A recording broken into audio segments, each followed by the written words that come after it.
Welcome, everybody, to the Let Purple Rain podcast. My name is Joe Arpezi, otherwise known as Purple Rain. I started my CFF work in 2008, and after stepping away for 8 years, I returned in 2024 as Purple Rain. You can find all of my content at letpurplerain.com. You can also follow the podcast on YouTube and Spotify.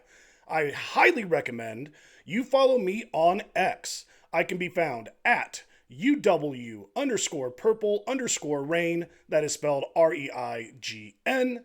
And I'm going to start off some announcements here. One thing that I started doing last year at letpurplerain.com, and I'm going to continue to do it again this year, is that when week 14 comes around, I will be providing all of my content with zero paywalls.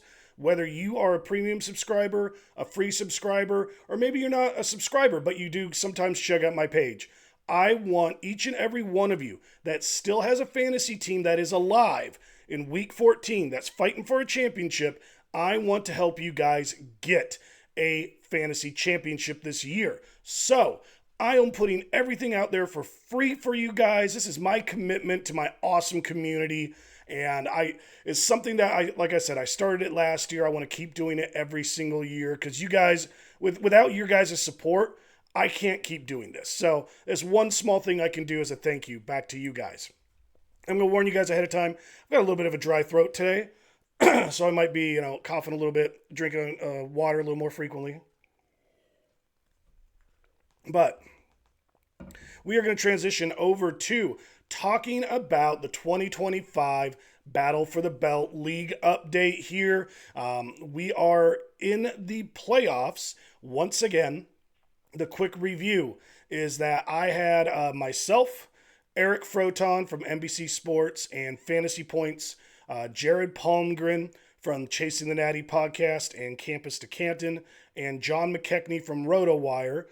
They joined in as special contestants along with myself, and then I had 48 lucky premium subscribers that won a lottery to be able to enter this league, and they are all playing for this custom belt that I am showing on the screen for those of you watching on YouTube. But this custom-made belt, it was done with this league sponsor, ARM Championship Belts. They do amazing custom work. They also have wrestling belt replicas. I'm highly going to recommend you check out their website, armchampionshipbelts.com. And to do the updates here of the standings, I did get my notes ready this time because it is small for me to read to you guys. But we are now at the point where we are in the divisional championship round. So there were 13 teams in every division, and the top 8 teams went into the divisional playoffs. We are now down to the final 2 in every division. In the Eric Froton division, we have Daniel Miner taking on Mark Holloman. In the... Sorry, guys, I have to click multiple things to get this all to move around. In the Jared Palmgren division, we have Kevin Callanan taking on Syracuse Sharks. And in my division, the Joe Arpezi division, I didn't get that updated over here. There we go. Now I can read it. There we go. We have Mark from CFB Depths. A great website, by the way. Go check them out. Mark is taking on Trevor Newell. And in the John McKechnie division, we have John McKechnie is the only of the special contestants still alive here. He is taking on Ryan Ralph. I want to wish all 8 of you guys the best of luck. Only 4 of you will be able to call yourselves divisional champions. And then after that, what we will be having is those 4 divisional champions will be going head to head in the league playoffs to see who will be the champion. I am now also providing updates on the CFF Kings Classic League. This is a league with some of the best CFF websites and analysts out there on the internet, just to kind of throw out, some of the amazing names that are all competing in this league. We have people from Campus to Canton, CFF Lists, Chasing the Natty podcast, Draft Sharks, Fantasy and Frames, Fantasy Points. I didn't have room to fit one more in there, but NBC Sports as well. the Gridiron Scholar, Player Profiler, Let Purple Rain, Rookie Big Board, Roto Wire, the CFF site, and Tom Harvey Sports. This is kind of the big boy test limit. There's 14 of us in this league, and the regular season ended last week. We have 6 teams in the playoffs. And what I have on the screen here for those of you watching on YouTube is the full standings, the order of how everyone finished the regular season, the way that the playoffs are determined in this league. The top 2 teams go on to get first round byes. I finished the regular season with the top record in first place, and then Steve from RotoWire finished in second place. So we each have a bye this week. The next 2 teams, the number 3 and 4 teams are chosen by the next best records. That was Matt Hicks from Rookie Big Board and Chris Battistel from Fantasy and Frames. After that, it then goes by, of the remaining 10 teams, who scored the most fantasy points. That was John Lobb of the Gridiron Scholar. So he ended up getting the number 5 seed, and then the 6th final spot is done by the best remaining record, or the best record of the remaining 9 teams, of which the CFF lists took that final spot there. So congratulations for everybody else that's in the playoffs along with me here. And for the week 1 matchups in that league, we have John Lobb, the Gridiron Scholar, going up against Chris Battistel from Fantasy and Frames. John Lobb is a longtime friend of mine.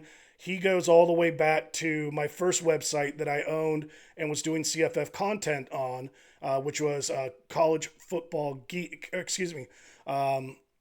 College Football Geek. It's been a long time, guys. But John came on and was writing for us way back in the day there. He's also been in my home league for a long time. But, I'm going to stay neutral. Chris, I've had both John and Chris here on the Let Purple Rain podcast. I believe it was last March or April. I forget. Actually, I'm going to take that back. I do remember here.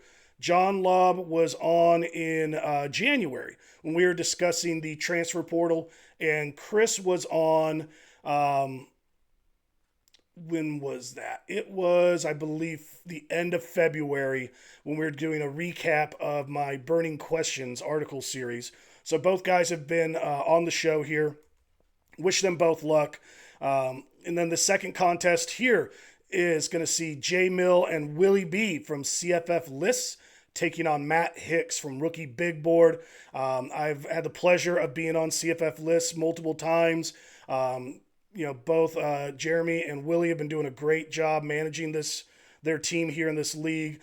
Matt also is Matt along with John Lobb, they are the guys who host this league. So, I'm wishing all 4 of these guys, or 5 of these guys that are competing here, good luck. And at least for this week, I can be rooting for you guys. Come next week when I get involved in the playoffs, it's going to be down to business for me here. All right. We are here on YouTube and Spotify, and this is going to be the home of my start sit suggestions for the week. LetPurpleRain.com will be the exclusive home where I answer your submitted questions and help you create the best lineup possible. I put out a thread every week on X and on Substack asking for your questions. You can submit your questions there. I will get them and answer them in that submitted show. Now that we got that out of the way, let's dive into some college fantasy football. Okay, I'm going to take a sip of water before we dive into these quarterbacks.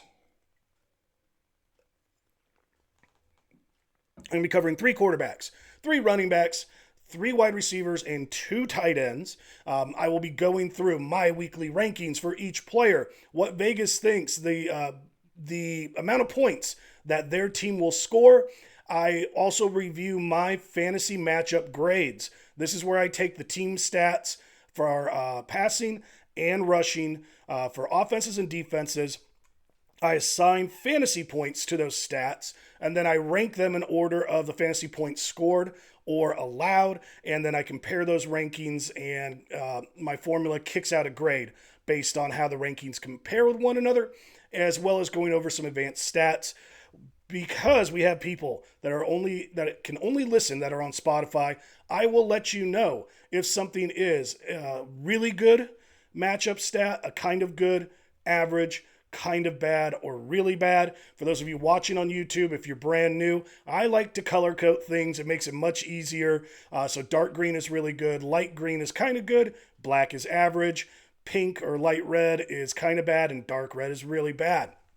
So, our first guy that we are going to discuss today is Sawyer Robertson from Baylor. He is taking on Utah. I have him as my QB 62 this week.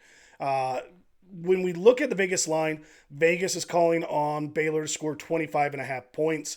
That's just kind of average. When it comes to lines, I really like to see about 30 points and up, or at least if you're flirting, like if you have 28 points, or at least flirting with that 30-point number. So here we're talking about basically 3 touchdowns is all they think Baylor's going to score. So that's one thing. It's just kind of average. Another thing that's average in this matchup is that Utah is giving up touchdowns in the red zone 56.3% of the time. One thing that I do want to throw out there is that anything that is average, that is not bad. You can have someone with all average things, and they can have a good fantasy day. So when I'm saying average, I don't want you to get any negative connotation from that, but I just want to point out it's just an average. We're right in the middle. There is one good thing going for Robinson, that Baylor does get a B- fantasy matchup grade for this passing matchup. I'm not sure how much I like that B-, to be honest with you. But I am going to point that out. There is one thing that's above average for him, but some things that don't work in his favor this week is that Utah is only giving up 0.6 passing touchdowns per game. That's kind of bad. And they're only giving up 5.7 yards per pass attempt. That is really bad. So going through and looking at everything here with Sawyer Robertson, I'm going to kind of agree with Vegas. I think it's going to be a below average day for him. So I'm going to say Sawyer Robertson, Baylor, sit him. Excuse me. Next up is Josh Hoover from TCU. He's taking on Baylor, and Vegas is looking at TCU to only score 23 points. This is another one where the passing matchup grade came out to a B-, but everything else just kind of doesn't look that good. That 23 points is kind of on the kind of bad side of things, and we have 2 other advanced stats that are kind of bad. BYU only gives up 0.9 passing touchdowns per game, and they give up 6.2 yards per pass attempt. It gets even worse if TCU can get in the red zone, because BYU is only giving up touchdowns down there 39.4% of the time. That is a really bad matchup stat. And I think that's part of what Vegas is taking into effect when they're looking at that 23-point line. Because of all these things, I had to put Hoover as my QB 67 this week. I think it's the lowest I've had him ranked all year. And because of that, I'm going to have to say Josh Hoover, TCU, sit him. Last, I am going to go over Anthony Colandrea. I have had him on the Start Sit show many times. He is, for those of you that are just tuning in, brand new, he plays at UNLV, and they are taking on Utah State. I am very high on this one. I have Colandrea as my QB9 this week. Vegas is high on this matchup. They're predicting that UNLV is going to score 38 points. That is really good, my friends. And the A- fantasy matchup grade is also really good here. 2 things that are kind of good for this matchup is Utah State giving up just over 2 passing touchdowns per game, and they're giving up touchdowns in the red zone 67.7% of the time. The only thing that's just average for Colandrea is that Utah State gives up 7.1 yards per pass attempt. I like everything about this matchup. I'm thinking Colandrea is going to have a big day, so I'm going to have to put my stamp of approval here and say Anthony Colandrea, UNLV, start him. All right, I'm going to take a sip of water before we dive into these running backs.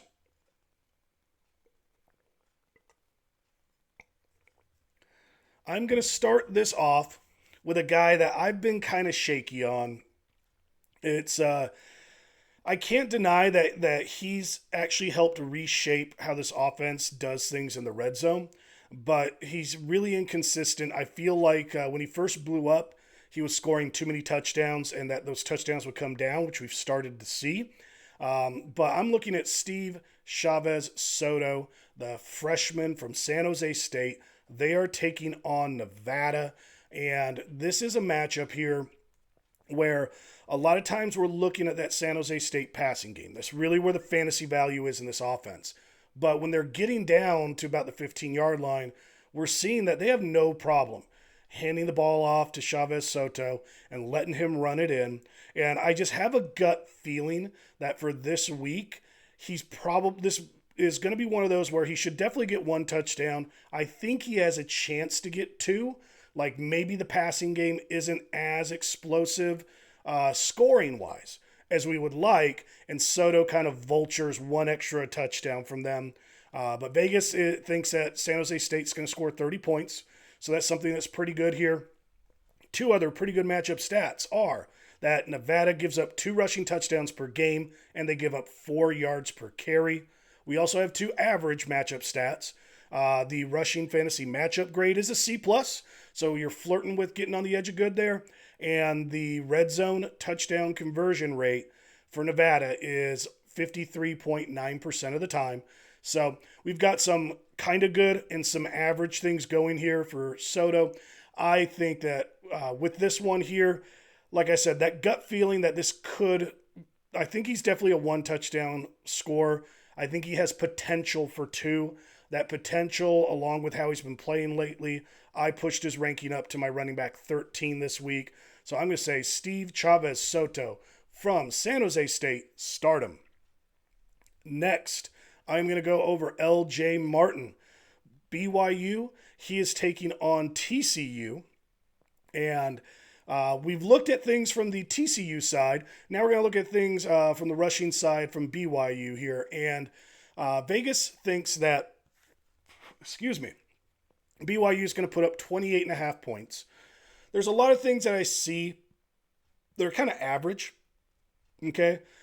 They're not bad in this one for the rushing standpoint. That 28.5 points, that's 4 touchdowns. That's one of those things I say I'd like to at least start to see. So that's that's on the higher end of the average range. The rushing fantasy matchup grade is a C+ as well.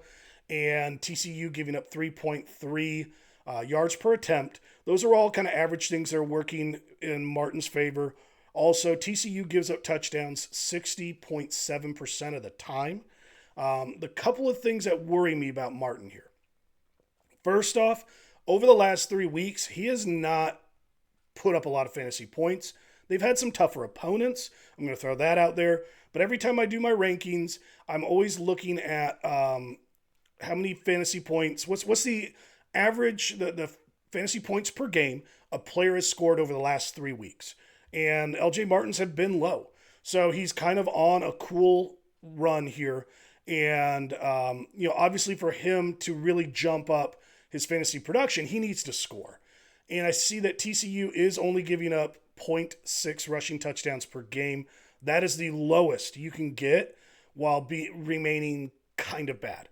We're going to see it on the next one where a half a rushing touchdown was when you cross the threshold into really bad. So 0.6, it's right there. I just have my worries that his scoring opportunities are going to be limited. I like the passing matchup much more for BYU than the rushing matchup. So I worry that he's not going to get the scoring opportunities. Maybe he gets game scripted into having some less carries. I don't think he's going to be terrible this week, guys. I think it's one of those things, he might just kind of be like he's been. But if you're thinking that you're going to get more than 12 fantasy points, I think you might be stretching your expectations. So I'm going to say LJ Martin, BYU, sit him if you have options. If you do not have options, lower your expectations if you're going to put him in your lineup. Last guy I'm going to go over is Dylan Hollywood Smothers. I just realized that I put the team graphics on backwards here on YouTube. He does not play for Miami. He plays for NC State, and they are taking on Miami. Vegas is calling on NC State to only score 20.5 points. Smothers has been dinged up, guys. He's coming off of a bye week. I've not seen any updated news yet to see that his injury status has improved off of questionable. I am covering him through the lens of we find out he is going to play. It's not one of those game time decisions like you have time and you can decide whether or not you want him in your lineup here. So I'm going to talk through that context. Vegas, with this game, and maybe the line changes if they hear Smothers can play. But right now, 20.5 points, that's not very good here. Another thing that is really bad is that Miami only gives up a half a rushing touchdown per game. As I said before, that is the start of the really bad numbers here for that.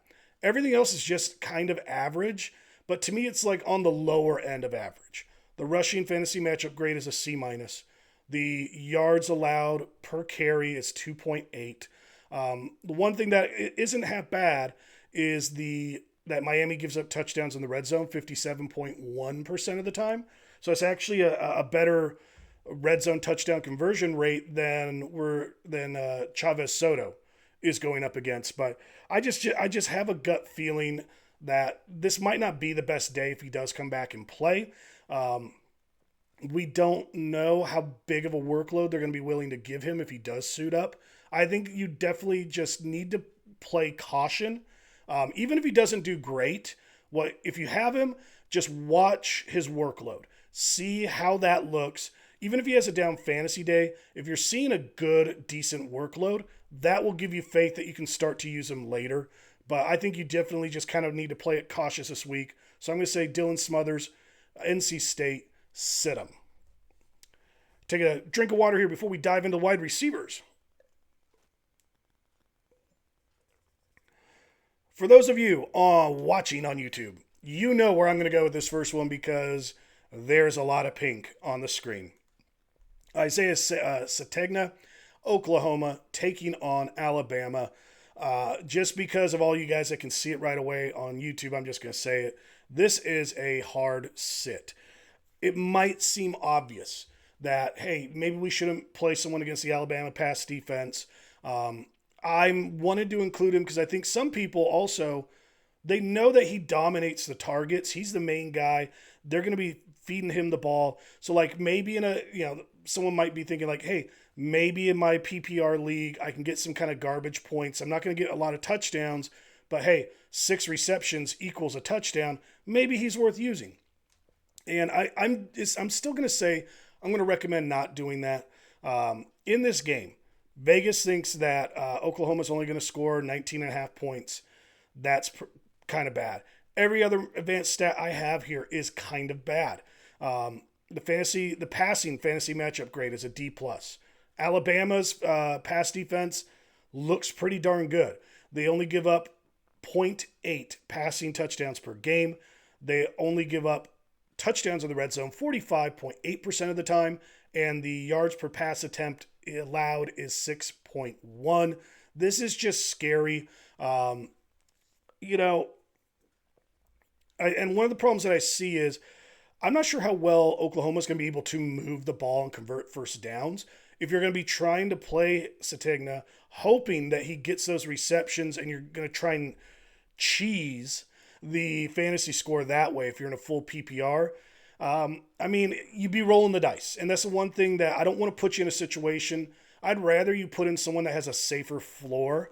And I don't know quite how low Sategna's floor is going to be this week, guys. So, for looking out for you guys, like I'm going to highly recommend Isaiah Sategna, Oklahoma, sit him. I did forget to mention, I had him ranked all the way down as my wide receiver 65. Now, one guy who is super high in my rankings this week is Ted Hurst, Georgia State. He is taking on Marshall, and I have Hurst as my number 2 wide receiver for the week. He has been on a hot streak lately. He's playing like a guy who is going to leave in the transfer portal because he's looking way too good here. Vegas thinks that Georgia State's going to score 28 points. I kind of like that. That's a good thing there. 2 other kind of good advanced stats is that Marshall's given up 2.1 passing touchdowns per game, and they're giving up touchdowns in the red zone 64.7% of the time. Really good matchup things here is that Marshall's giving up 9.2 yards per pass attempt, and all of these things combined feed into this passing matchup grade being an A-. I really like this one, and I think Marshall's going to put up a lot of points where Georgia State's going to be playing from behind, and so they're going to be constantly chasing, and I think that's going to help feed Hurst with a lot of extra balls. So I am a big fan here. I'm going to say Ted Hurst, Georgia State, big time start 'em. Lastly here, I have Decorium Moore, Oregon. They are taking on Minnesota. This is a game I'm kind of perplexed on, and I mentioned before, I look at the last 3 weeks of fantasy production, what their fantasy points per game is, and Moore's been cold. This passing game has not been overly hot. They're kind of really relying on that ground game. Minnesota does not have a shabby defense, okay? And with a lot of the things that I look in this, the matchups, they're a lot of average things. So the fantasy matchup grade is a C+.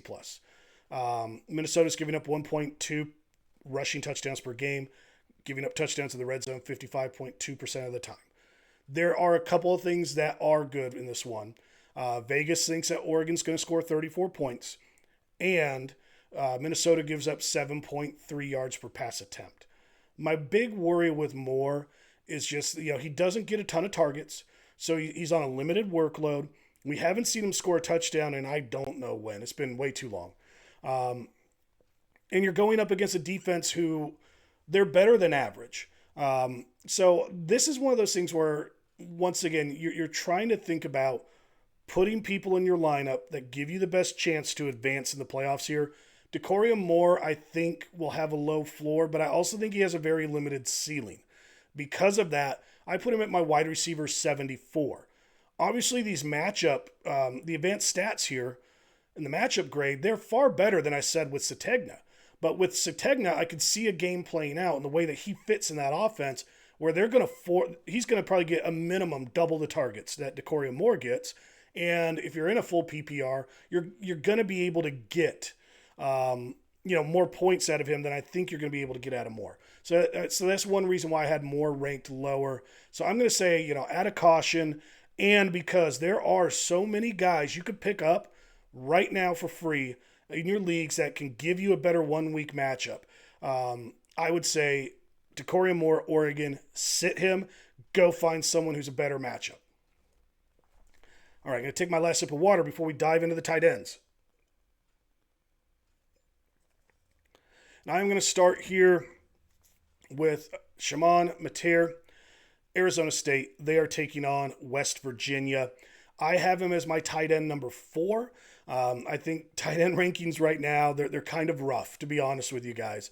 And so there are some guys who I feel like are really getting pushed up just because the main pack, the majority of pack, I kind of view as like average or below average or bad. So I think in normal years, fantasy years, your tight end 4 will do a lot better than what we're seeing this year. But this is an interesting one. So Arizona State's quarterback Levitt is out for the year. They inserted Sims 2 weeks ago, making him the main starter. He got a bunch of production on the ground. He's not the strongest passer, but Mateer was the one who really benefited, and he had a huge day. I think a big reason why you're seeing that is that with Sims being a more limited passer and without Jordan Tyson in the lineup, who can stretch, the ball like I don't know if he can deliver a deep ball very well, but he seems to like the tight end because they're probably easier routes for him to complete, bigger target for him to throw to. So that's a trend that I noticed, and Arizona State's coming off of a bye week here. So West Virginia, they've not been the best defense here in the Big 12. Vegas thinks that Arizona State's going to score 29 points. That's kind of good. And there's a number of other kind of good things here. The passing fantasy matchup grade is a B. West Virginia gives up 2 passing touchdowns per game and 8.1 yards per pass attempt. The red zone, the touchdown The red zone touchdown conversion rate is just average at 52.3%. But I think that what we saw with Sims, and there's some question marks because we only have a 1-game sample size to look at. But assuming the trend continues, I really like Mateer. So I'm going to say Shimon Mateer, Arizona State, start him. And the last guy I'm going to review with you guys today is Joe Royer from Cincinnati. He is taking on a pesky Arizona Wildcat defense. I am actually very surprised Vegas is calling on Cincinnati to score 31 points. But I have Royer ranked pretty low. He's my tight end 35. He has been very cold over the last 3 weeks. He's not been putting up a lot of fantasy points.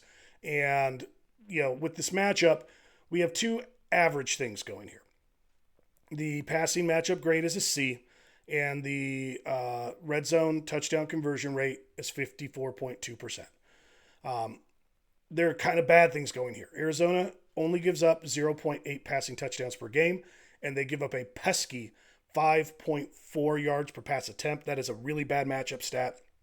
You combine that with the poor play we've been seeing out of Royer. I know, like he was one of my preseason favorites. Until you see him actually turn it around, I think you have to leave him on your bench.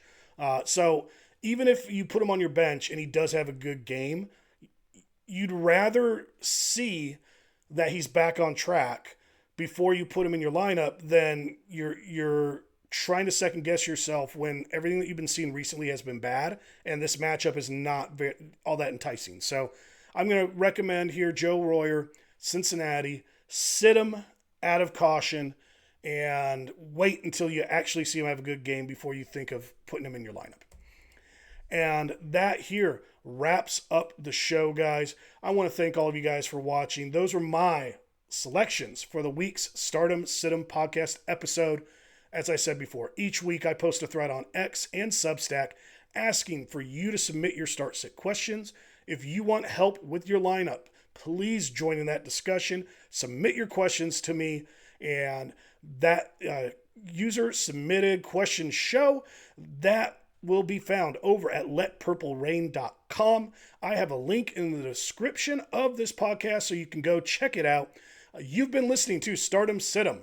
Please follow on YouTube and Spotify. Thank you for joining the Let Purple Rain podcast. Your CFF Rain starts here.